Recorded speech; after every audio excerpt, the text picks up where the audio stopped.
Hey everybody, Sukh Sidhu here, and today I am joined by Oliver Anwar. Oliver, thanks for joining me, mate. Sukh, really appreciate you having me on. Excited for this. Yeah, no worries, mate. I appreciate you giving me some of your time today. So, today we're probably going to be diving quite deep into you and your business, but for those people that don't know anything about you at all, do you want to just give us a high level overview of who you are and what your business is? Yeah, for sure. So my name's Oliver Anwar. I run a business called Elite Performance, and you can find my website is Fitness for Entrepreneurs. So that kind of explains a little bit around what I do. So I'm a health coach to entrepreneurs, basically helping them look great, feel great, and be great. So we focus on mainly 90-day programs to kind of make a transformation, but we also offer like 12-month programs where we focus a lot on not just diet and training, but sleep optimization, health testing, blood work, that kind of stuff to really like give the person and the client like a holistic way to improve their health. Because as I've gone through the fitness industry, I've found that there's a lot more to your health than just, your diet and your training. That makes a big part of it. But especially as an entrepreneur and a high performer, there's things like stress management. There's, your internal health that you want to work on. There are things like sleep that are huge for entrepreneurs trying to be successful. So, that's kind of what I do. I work with that specific niche, and I've been doing it for this niche for the past 2 years, but I've been in the industry for sort of 5-6 years. I've trained myself for over 11 years now. So I'd like to think I'm quite well versed in fitness, you could say. And moving into this new kind of niche is really interesting. I think maybe the future for fitness, especially in the realm of like health testing and like especially like sleep, it's so big right now. So yeah, that's a little bit about myself and what I do. Yeah, it's amazing. I think there definitely is an opportunity and a need for that more holistic approach. Because it all goes hand in hand, right? It's much easier if someone's just looking for a physical transformation. It's much easier if you're well rested, low stress, Yep. and all those other good things as well. So, and I think some of that obviously goes back to your background in corporate and experiencing some of that stuff. So let's talk about how you got into the industry. Maybe starting at going to a sports college and being the skinny football player, we'll call it. We won't use this word. Yeah. Being a skinny footballer and being surrounded by these jacked rugby players and how that kind of kick-started this journey.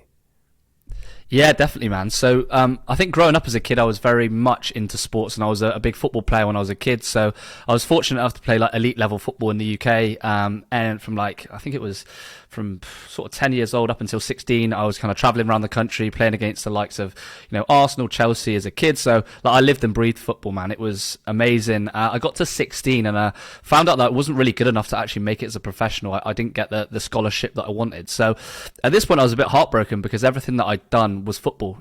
Christmas, I'd ask for footballs for and football gear for Christmas. In the week, I'd be training 2-3 days a week. Right at the weekend, I'll be playing. Like my life revolved around football. So when that kind of dream got shattered, I was kind of like, shit, man, what do I do with my life? So I decided to attend a sport in college, and at this point, I was low in confidence, right? I was still feeling the impact of not making it as a footballer. I was short, I was insecure, and I was, surrounded by a load of big rugby players, man. So I think one of the first things you do as a guy when you're in that situation, you're kind of like, well, if I want to kind of have any success with, getting in the cool group, if I want to feel good about myself, and even, get a girlfriend or attract some girls, I better start getting in shape, right? So I started training with, a lot of the rugby guys that I'd made friends with on my course and things like that.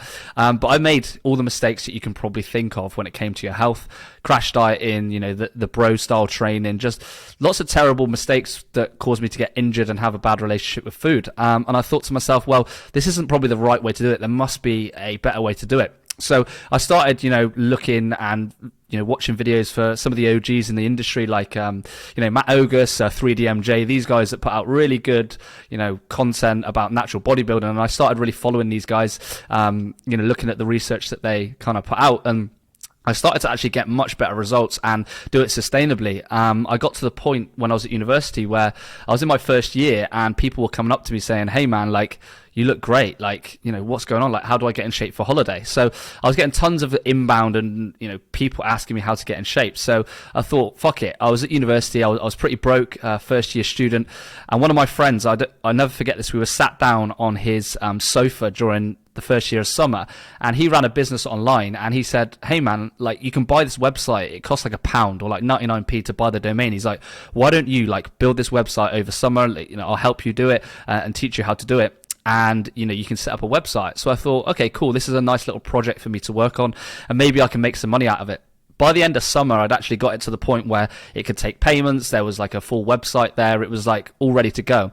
So what I did is I got all my friends to share it on Facebook when kind of Facebook was, off and popping. And on the first day that I launched the website, I had a PayPal notification come through with someone saying, "I've bought your package." Like it was something like less than 50 quid or something like that. Like, and I couldn't believe it, man. I'm like, I remember I was living at home at the time, and I was at home with my mum, and like I remember I ran upstairs and I told my mum, I was like, "Mum, look, I've made some money first, like on my business." And she's like, "What?" And I'm like, "Yeah, I can't believe it." And I felt a huge amount of imposter syndrome because I didn't feel qualified to even deliver this coaching service at this point. But I thought to myself, well, the only best way to learn is by doing, right? So from there, I started doing this kind of part-time while I was at university. It helped me build some side hustle income, and it was a good hobby. I then kind of finished university, and I went into the corporate world. So I got a job working for a big multinational company, and they basically they paid quite well. They were a good company to be in, but I fucking hated the corporate life, man. I hated the fact that, I had to abide by these rules, the culture there, the lack of freedom. And one of the things that really stood out for me was I was doing a presentation for a meeting, and I basically made my own slide with the customer branding on there. But as soon as I presented that to the guy that was higher up from me, he said, "You can't use that slide. You've got to use the company one." And it was very similar. I created it myself. It looked very clean. And that just was a point for me where I thought, this is bullshit, man. I'm getting pulled up on small things. This isn't for me. So I did 6 months there, and after 6 months I handed my notice in and I said, this isn't for me. I'm going to start going out on my own. So naively I decided to be like, hey, look, I'm going to quit this job. I got a place in London renting with a friend, and I started working on my business full time with some freelance jobs on the side. Now I thought naively that if I had more time I'd be able to make more money and I'd make my full-time income straight away. Naively that wasn't the case, and after 3 or 4 months I was broke, man. I'd run through the money that I'd earned. I didn't have much savings, and I was basically I needed money. So luckily my friend owned a vending machine company. So for 3 or 4 months, I basically filled vending machines for 12 hours a day alongside running my business. And this was I think it's one of these moments where you're kind of grateful for, because it taught me a lot that you're not better than, those kind of jobs. And also it builds grit and character. When you're really down bad and you've got to wake up at 4 a.m. and drive a van around, when you've got a university education, you've turned down a big job, you're kind of man, I better make fucking something of myself, because this is not where I want to be long term. Yeah. But I did it. I would do a 12-hour day, finish work on my coaching business, and then I think that this was sort of towards the end of 2019, 2020, when kind of COVID hit. Things really started to pick up for me. I was starting to get more traction with my business. And then, since then, it's been all uphill from kind of the end of 2019, 2020. Started to do this full time. I've got a bit of a team involved now that helped me out. And this is my full-time gig. So, that's a bit of a long story of kind of how I got to where I am now, if that makes sense. No, it's amazing. I appreciate you sharing it. I think there are a few really important things there. And what I've found from speaking with people on these podcasts is that everyone seems to have gone through that period of back against the wall, shit, I'm going to have to do part-time job or full-time job, or I'm going to have to pick up something elsewhere, or shit, I have to make this work, otherwise I'm screwed. And I think that doesn't come across on Instagram or social media. Often people just see the pictures in Dubai, right? That's what they see. Yeah. They just see pictures of the Burj, and they just see people on the beach, and they just see Rolexes, and they're like, shit, I tried hard for a week, why haven't I got that yet? It's nah, there was a 6-month period where, as you said, you were 12-hour shift, then you worked on it, and you were probably miserable or struggling with tiredness or whatever alongside that. There's always a struggle, right? So I think that's important for people to know who want to emulate the kind of success that you've had. Just going back a little bit, how did people react in the corporate world and even family to you wanting to leave, what essentially is a cushy job to go out on this adventure as an entrepreneur? They thought I was a fucking idiot, to be honest. And the funny thing is, and I think this is really important for anybody that is trying to like maybe go out on their own to begin with, like nobody is really going to believe in you. Like most people sadly won't support you until it's advantageous for them to do so, sadly. Apart from maybe your mum, you know, like my mum, my dad, they will always support me, and like you're lucky because that, you know, they love you, they're your family, hopefully anyway. But you know, in some cases, sometimes family still don't support you, and even, you know, my mum and dad were a bit cautious when I did it, but I think a lot of the friends and the people I surrounded myself with were kind of like, this is a risky move, man, like why are you doing it, and things like that. And that's really where you kind of have to have this irrational self-confidence and self-belief in yourself. And I think maybe this is the reason why I think I'm going to be successful, is because I have this irrational self-confidence that I feel no matter how down bad I get, no matter what happens, like I'm going to get up and I'm going to fucking go at it. And, you know, as long as I'm not dead, I'm going to keep going. And I've got like this relentless mindset that, that I'm going to be successful. So it's difficult because you want the people you love to support you, and you want people to you know, be on your side. But, you know, unfortunately, people want to see the proof in the pudding. Like now people understand, now I've got a successful business, I travel to all of these countries and I do all this stuff. They're like, oh, I get it now. But they didn't get it at the start. But that's where you really have to dig deep and be like, do you really want it? Is this what you believe in? Do you feel you're going to be successful? Now, if you've got that, it's just a matter of time before you will be successful. So that's kind of like my thought on it. And you also have to, I think, surround yourself with people that do believe in you. So one of the people that did believe in me was one of my ex-lecturers who I ended up living with once I was in London. And he basically, you know, let me rent a room in his house cheap. And he always believed in me. He always said, look, man, you're going to be successful. You're going to go through these tough times, but you're going to be there. And I basically lived with him, and I was like, this is the kind of guy I want to be around, and he really helped me out. So yeah, I was fortunate to have that. But if you don't have that, you need to maybe, I would maybe say, like, try and source that online, you know, be in communities with people that are maybe doing the same thing as you, going through the same challenges, and you kind of just need to block out the negativity that you will, you know, inevitably receive when you start out. Yeah, and I don't know how you feel about this, but I also think that if you need the support of other people and the approval of other people to go out and be an entrepreneur, then you're probably not going to make it anyway, right? Yeah, that's true. Yeah, very true. Do you think, or were you entrepreneurial, you know, throughout uni or in corporate? Did you think, oh, I'm never going to, you know, stay in corporate, I'm going to be a business owner, or did it just kind of happen organically? Yeah, really good question. So my family, like the way they've been brought up, they've always been like working for a company, you know, very much salaried job. No one in my family has been very entrepreneurial. They're very like playing it safe.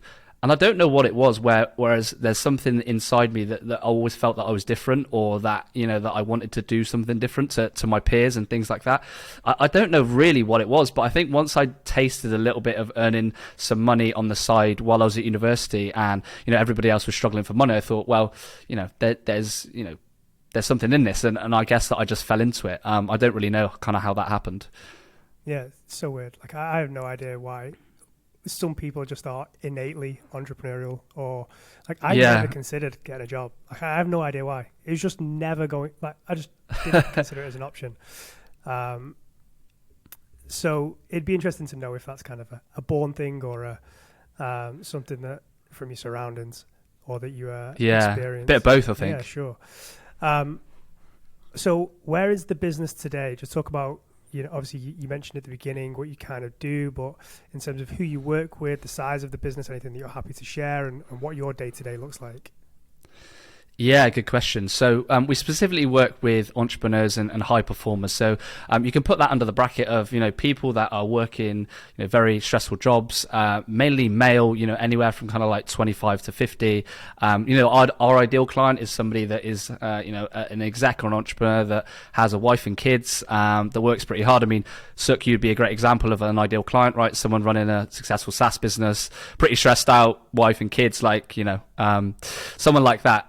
So the size of the business at the minute is we have like a marketing team. So a lot of the top of funnel stuff that I do is now run by a team. So a lot of the content that you see put out, all of my appointment setting and that kind of stuff where we kind of do that. No, lead generation is outsourced.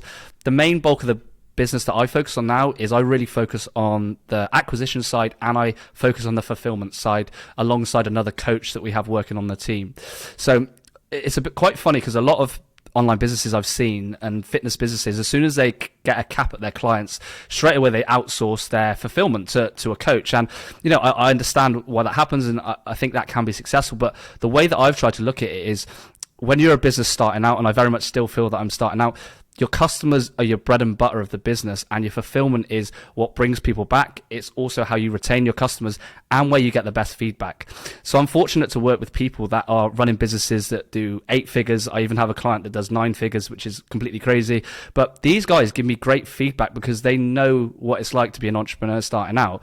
And I work with these guys every day. So I jump on calls with these guys every day that are running successful businesses. I'm like, hey man, how can I improve this here? How can I do that? And, from this, I'm actually partnering with a client now who runs a successful business in the US. It's going to be helping me scale my business even further because he's seen potential in it. But I think this has come from the fact that I've really focused on building good relationships with my clients, trying to keep them for as long as possible. Like, I want my clients to work with me for years, and really refine my program so I can build a world-class service. Now, once I feel that that's good enough, I'm going to be like, hey, I can then outsource this to the coaches and let them deliver it. But my real focus now is still doing the delivery. So I'm super busy. I'm doing all the sales calls. But there's going to come a point, especially in the next, I think, 6 months where, I'm just not going to have the time to do that. And I'm going to have to outsource that part. But for me at the minute, it's really about perfecting that and really building like long-term relationships and focusing on lifetime value for my customers and my clients. Yeah, I love that. I think, and I completely agree with a lot of other coaches who some people do it well, but some people bring on other coaches, and it's nothing more than a means to an end. Like, how do I shake off the clients that I don't like working with, or the work that I don't like doing with the clients? And it's like, that's not good for the clients. It's not good for this new coach who's coming into this business and looking to add value and have a good experience. You're just giving them the worst clients that come through. So, yeah, I definitely agree, and I definitely agree with, staying close to the customers for as long as possible. And it happens in most other businesses. So why not in coaching, which is such a people-centric business and a service-based business. So I love that. Definitely. Okay, cool. So some really interesting things then that I didn't know. I didn't know you'd built a team. Congratulations. That's amazing. Thank you. Cheers. One thing that I really want to talk to you about, because I love Twitter, right? But I love Twitter as a kind of just a quiet user who just consumes on there and enjoys it really and learns from it as well. I think it's amazing. But you use it really effectively, well, from what I see from a content creation and building network and stuff like that. So why Twitter? How did that start?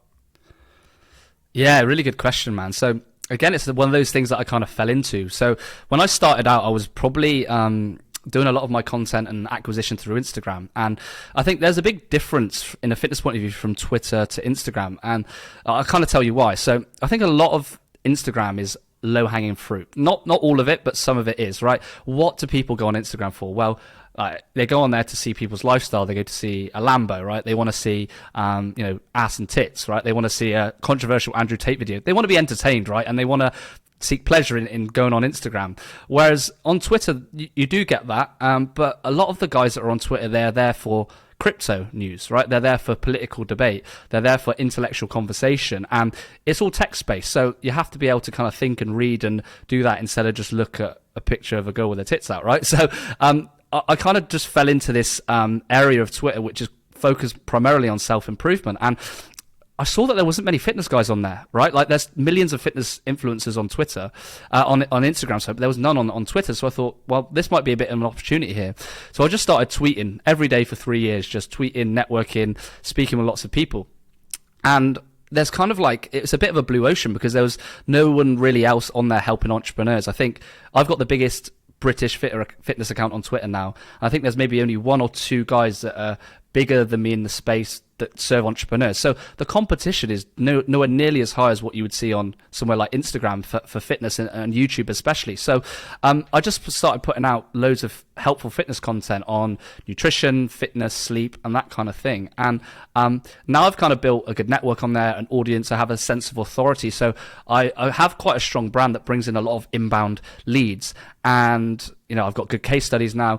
And I also have a bit of like authority when I send messages out to people to be like, hey, like I saw you might be a perfect client for my program and things like that. So yeah, I just kind of fell into it. And I think that it's like a big opportunity. It's like the OGs that started on YouTube back in the day. You could say like people like Brandon Carter, Kino Body that are crushing it now. When YouTube was really small, they started out, and now Twitter is very small for fitness. But I think maybe in 4 or 5 years it could be huge. And if I could get to the point where I'm one of the first movers in there and I've got a strong brand, I think it could be like a really good bit of digital real estate and a great asset. So yeah, like I said, I just kind of fell into it, man. It's it's crazy. Yeah, well, like I said, I love Twitter, and I think there's such a great opportunity, as you said, for fitness entrepreneurs and business owners, because the content kind of suits as well. And I think there are a lot of people on there who would consume good content about that, like yours. Is Twitter your largest growth channel? Yeah, so Twitter's my largest growth channel. So I'm about 85,000 followers now. So yeah, it's the largest channel that I've got. I love that. Let's say I'm a fit pro and I look to what you've achieved already on Twitter, and I decide that I want to start on Twitter. What are maybe 2 or 3 bits of advice or purely tactical items that you would give me to kind of be consistent with over the next 6 to 12 months to achieve success on the platform? Yeah, really good question, man. So I think one of the first things is you really need to be on the platform daily. You know, a few years ago, right, you've probably seen this with social media, is you could post once a week, maybe people to see your stuff, and, you know, you'd get leads or growth. But nowadays there are whole teams of, you know, marketing people that are, you know, running these big brands, these big personal brands, right? Like I mentioned, I have people that help me write my content now. So you're competing against that. So I think you need to be on the platform every day, and you need to be producing content every day. I think one of the first things that will help you get growth is having a niche with kind of who you help. So for example, like my bio is I help entrepreneurs and high performers optimize their health, fitness and performance. So a very specific niche and clientele that I work with. So I can then engineer my content towards that. So I can speak about fitness, nutrition and sleep, stress management, energy management, all of these kind of buzzwords that resonate with my kind of niche, I can share as well as kind of the general fitness stuff. So that's going to help kind of get eyeballs on it. I would also recommend, like, if you're a small account starting out, you need to spend 80 or 90% of your time in the comments of other big accounts like mine, or, you know, accounts that are a little bit smaller within the niche. Because when I tweet, I get tons of people liking and commenting on my tweets. If you can be in the comments adding value to that, people then are going to see your profile, click on your profile, and maybe follow you. And you know, I might even follow you back or retweet one of your tweets, right? So it's a really good way to kind of get exposure, is to interact.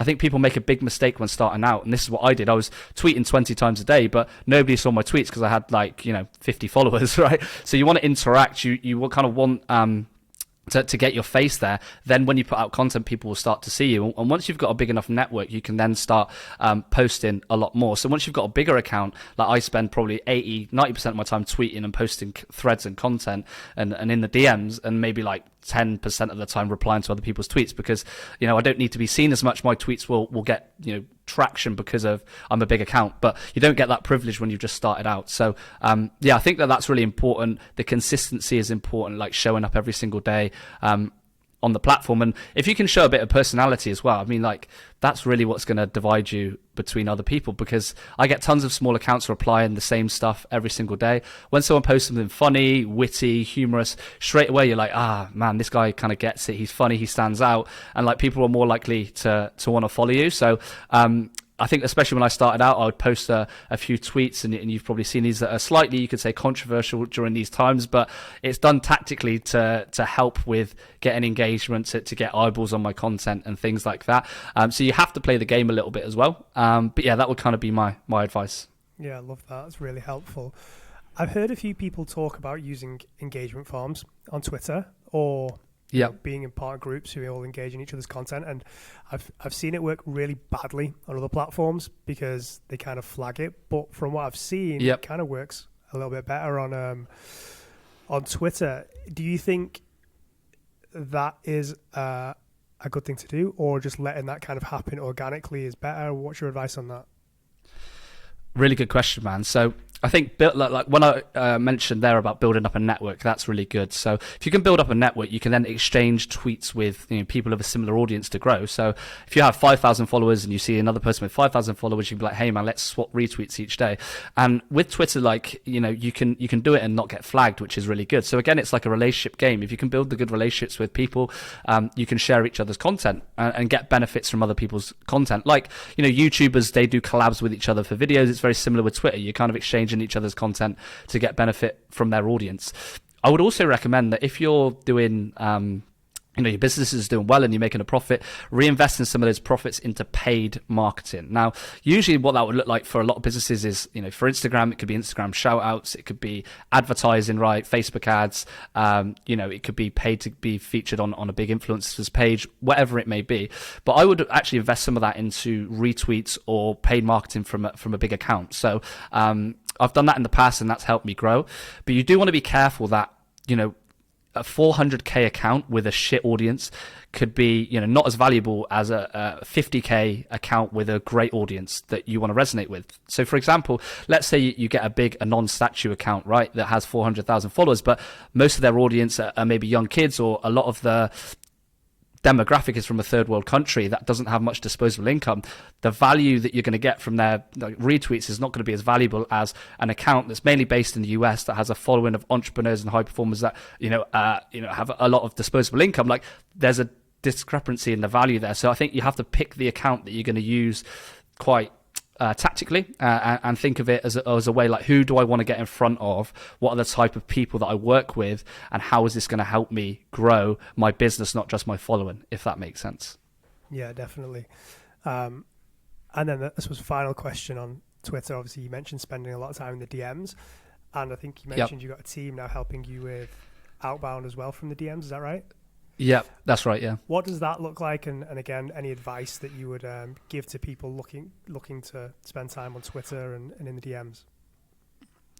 Really good question. So I actually have a company that helped me do it. They manage appointment setters. Funnily enough, is actually my housemate is his company, so he actually sorts me out with it, which is really good. But my advice would be that to do messaging, I think it always helps when you have a strong personal brand to begin with. So I'm not saying don't send DMs out straight away, but if you are to send DMs out straight away, you really want to have, a refined message of kind of like who you help, how you help them, why you're valuable, and how you can help, this person solve their pain point. If you've got, 100 followers and, you're DMing people to do some fitness coaching, and you don't have a niche, you don't have a specific type of person you help, like, no one's really going to respond to you. So I definitely recommend, like I said, having that niche. And then if you are to send outbound messages when you're a smaller account, really doubling down on what your value is, how you can help people, and having kind of case studies to show that.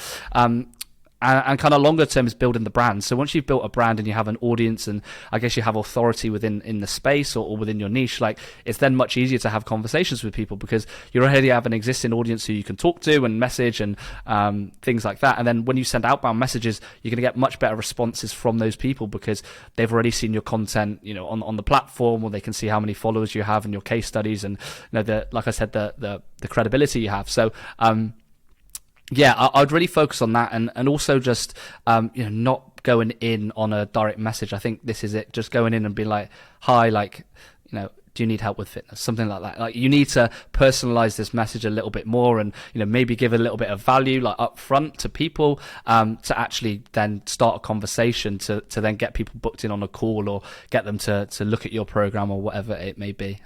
So yeah, that's kind of my thoughts on kind of outbound messaging. That's amazing. I think anyone who's listening to this who is considering Twitter as a growth channel or a marketing channel has a lot to go on there to at least get started. And if you're not considering it, I would definitely look at it. As I mentioned earlier, if I was still coaching clients, I would probably spend my time on Twitter because it's also just a really enjoyable place to spend time. Yeah, I say that from a personal preference perspective, but I'd much rather spend my day on Twitter than Instagram. Okay, that's amazing. So are you doing anything else to grow the business? I know you've got the podcast, the Elite Performance Podcast. Let's start with that. How does that fit into your business, or is it an enjoyment thing? Where does that fit?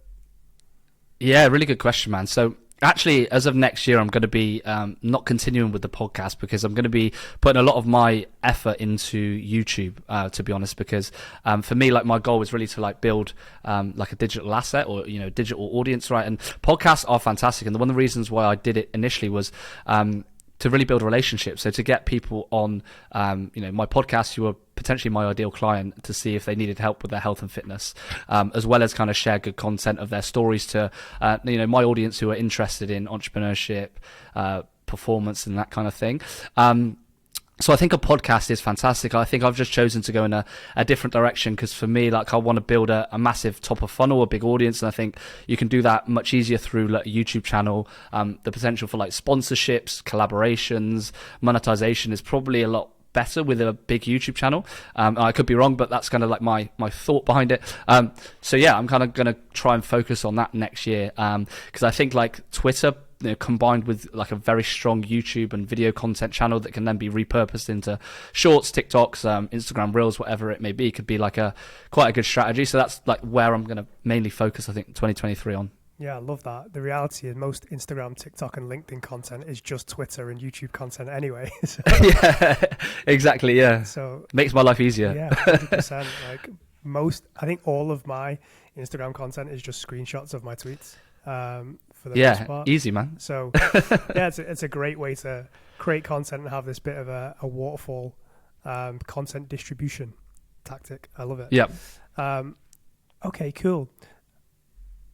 What advice would you give to someone looking to emulate your success? You've built an amazing business, you're growing a team, you have a predictable marketing channel to some extent, and now you can look to the future.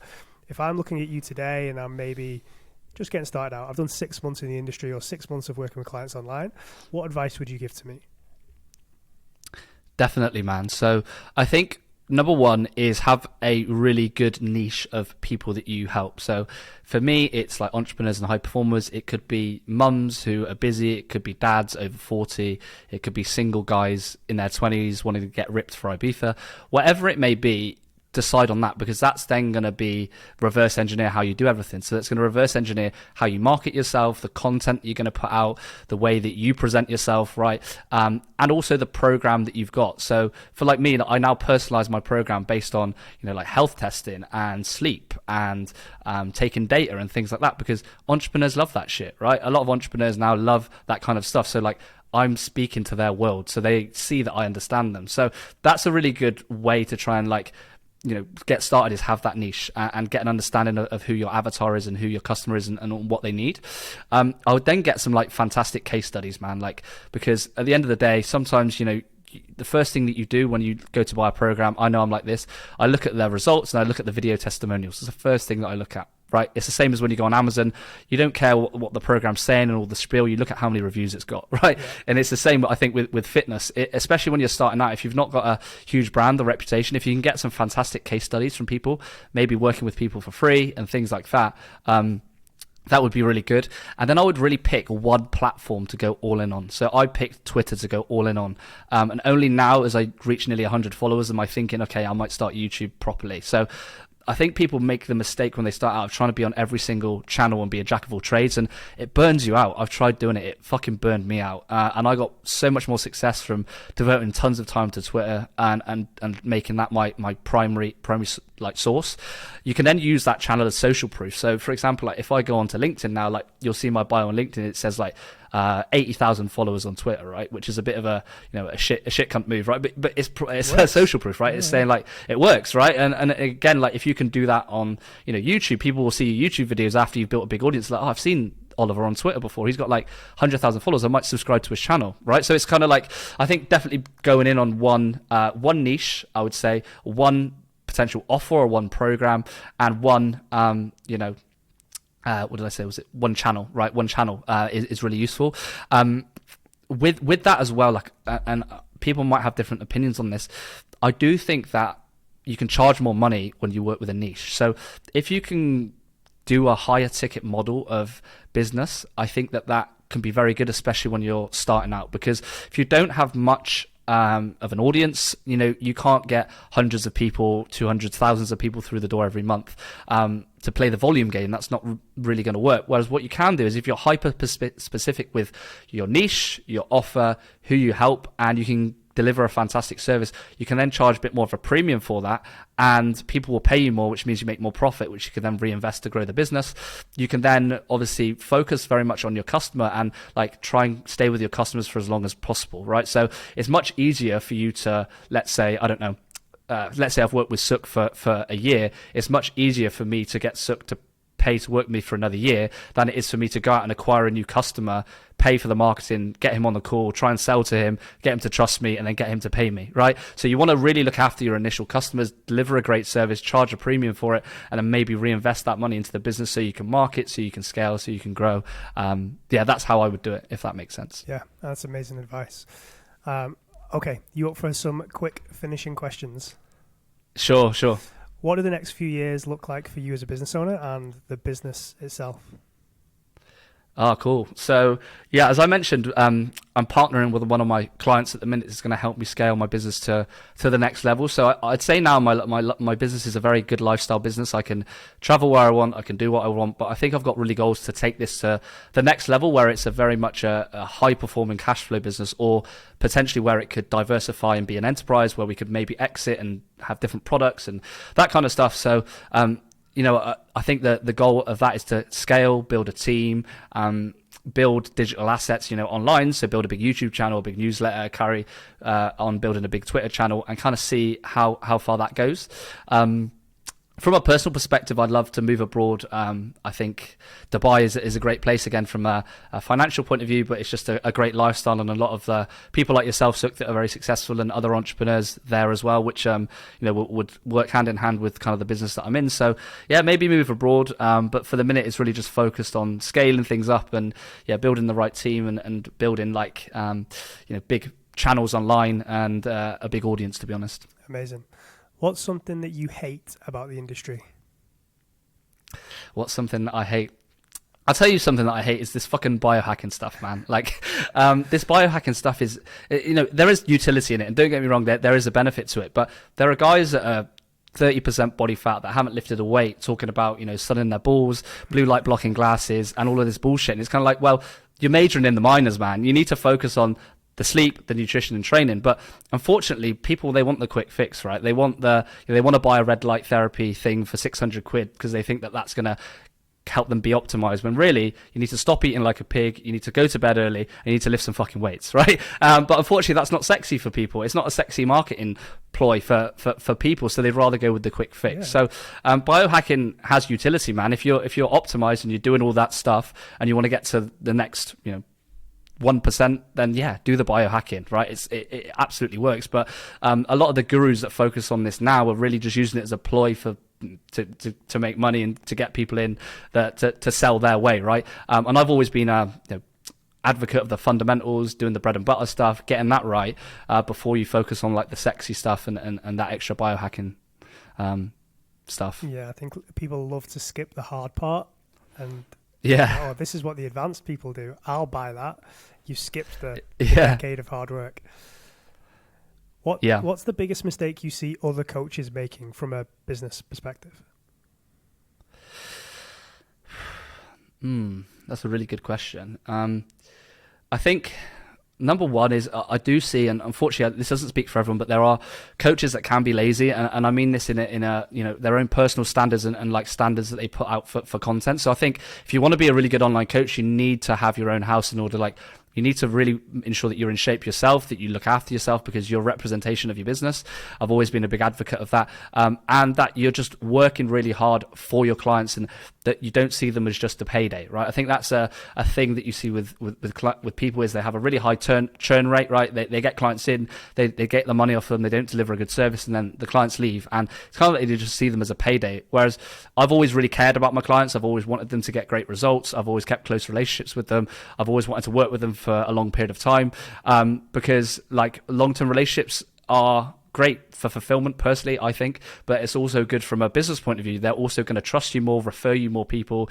You know, you're going to be able to you know, they're going to be able to help you out a lot more. It's just a better relationship, man. So I think you need to really get like your own house in order, like be a good representation of your business, really give a fuck about your clients and want them to do well and care about them getting results. And I think like with that, if you can market yourself well as well and do those things that we've spoken about, they're like, I don't see a way for you not to be successful, man. I think that those are the keys for me, I would say. Yeah, 100%. Let's finish on a positive note. What's something that you love about the industry? So what do I love about the industry? What I love about the industry is I think fitness is truly like transformative. So I remember when I was, I've gone through breakups, I've, been broke, had things go on with family. Fitness has been like always been my anchor to help me get out of those holes that I've been in. And I think that that's the great thing about any coaching business is you are making a positive impact on the world. Like that, you are undoubtedly doing that, right? I remember when I was working corporate and I was like doing spreadsheets and I was doing circuits for electricity companies or some bullshit. And I thought, well, if I hit my target this month, like what impact on the world have I made apart from me hitting my KPIs? Nothing really. Whereas when you work in the fitness industry, you are making a direct impact on how people feel. You're stopping them getting ill. You're helping them have a higher quality of life, have better relationships. So I think it's just a great industry to be in because you have a good impact. And that's why I love being in this industry, and I'm fortunate to do it full time because it's very fulfilling from a personal point of view. Yeah, I agree. And it's been a really common answer. Like, it's so impactful. Yeah. You get to change lives. I love that. Okay, mate. It's been a pleasure to have you on the podcast. Where can people find you? Thank you, Sukh. Firstly, really appreciate you having me on. And I've been part of like your businesses previously, like online fitness business, and you've helped me out a lot throughout this whole fitness journey. So I really appreciate you having me on. You can find me on Twitter, mainly the Oliver Anwar. You can also find my website, which is fitnessforentrepreneurs.com. So a nice one for you guys to find. And I'll also be on YouTube very much a lot next year. You can just search Oliver Anwar Health on YouTube. And if you just want to see me share stupid memes and me travel around the world, you can follow me on Instagram, which is the Oliver Anwar. So I really use that as just personal fun and just to just share my travels. So yeah, that's me, man. We'll put the links to all those things in the show notes. Oliver, thanks for joining me, mate. I appreciate it. Thank you, Sukh. Cheers.